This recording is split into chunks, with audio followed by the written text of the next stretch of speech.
بسم اللہ الرحمن الرحیم وبہ نستعین۔ آج المعہد العالی الاسلامی حیدرآباد میں all India Muslim personal law board کی ورکنگ کمیٹی کا اجلاس ہوا۔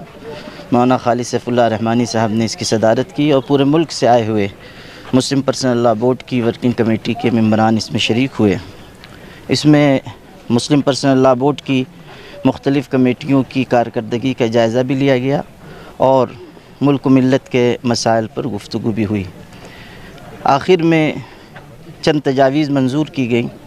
ان میں سے ایک تجویز عبادت گاہوں سے متعلق ہے، جو مساجد کا معاملہ چل رہا ہے اور جس طرح مختلف مساجد کے سلسلے میں طرح طرح کی باتیں سامنے آ رہی ہیں، اس سلسلے میں یہ طے کیا گیا ہے کہ حکومت وقت کو توجہ دلائی جائے کہ مساجد کے سلسلے میں جو صورتحال بن رہی ہے اس پر قابو پایا جائے، عبادت گاہوں کی حرمت، اس کا تقدس باقی رکھا جائے۔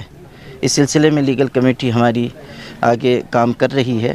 اسی طرح فلسطین کے سلسلے میں ایک تجویز منظور کی گئی، جو کچھ ظلم و ستم فلسطینی مسلمانوں پر کیا جا رہا ہے اور جس طرح ان کو نشانہ بنایا گیا ہے، مسلم پرسنل لاء بورڈ کے اس اجلاس کی جانب سے اس کی سخت مذمت کی گئی اور غاصب اسرائیل کی جو کوششیں ہیں اور جس طرح کے مظالم وہ اٹھا رہا ہے، اس سلسلے میں مسلم پرسنل لاء بورڈ کا یہ اجلاس حکومت کو بھی یہ توجہ دلاتا ہے کہ گاندھی جی سے لے کر اٹل بہاری واجپئی تک جو پالیسی رہی ہے مظلوم کے ساتھ دینے کی اور ظالم کی مذمت کی، اسی کو اختیار کیا جائے۔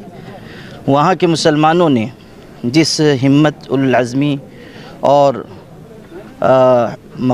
مقامات مقدسہ کی دفاع کے لیے جو کچھ قربانیاں پیش کی ہیں، اس کی تحسین بھی کی گئی۔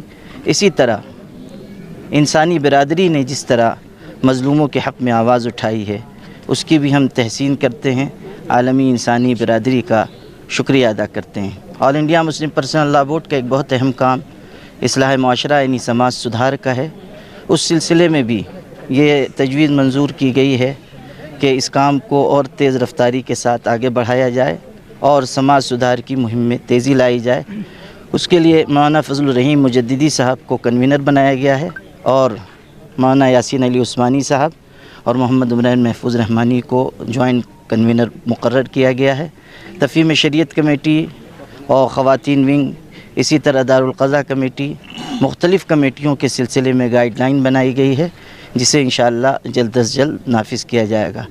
مسلم پرسنل لاء بورڈ نے ازدواجی زندگی کو بہتر بنانے کے لیے ایک نکاح نامہ مرتب کیا ہے، جو ماہرین قانون، علماء اور فقہا کے مشورے سے تیار کیا گیا ہے۔ آج کے اس اجلاس میں یہ تجویز منظور کی گئی ہے کہ اس نکاح نامے کو عام کیا جائے اور تمام نکاح پڑھانے والے حضرات، قضات، ان سے درخواست کی جائے کہ وہ مسلم پرسنل لاء بورڈ کے اس نکاح نامے کو عام کریں اور اسی کے ذریعے نکاح پڑھایا کریں۔ مسلم پرسنل لاء بورڈ اسے بڑی تعداد میں شائع کر کے لوگوں تک پہنچائے گا۔ مسلمانوں سے بھی گزارش ہے، ائمہ، علماء، نکاح خواہ، قاضی حضرات سے بھی گزارش ہے کہ وہ اس سلسلے میں پوری توجہ دیں۔ اس کے علاوہ مسلم پرسنل لاء بورڈ نے عبادت گاہوں کے مسائل پر بھی غور و فکر کیا ہے اور لیگل کمیٹی کو اس کے سلسلے میں ہدایات دی گئی۔ اوقاف کے سلسلے میں بھی غور و خوض کیا گیا۔ وقف کے سلسلے میں کمیٹی بنی ہوئی ہے اور اوقاف کے سلسلے میں مسلم پرسنل لاء بورڈ پوری طرح فکر مند ہے، اس پر بھی انشاءاللہ جلد قانونی کارروائی کی جائے گی۔ 91 کا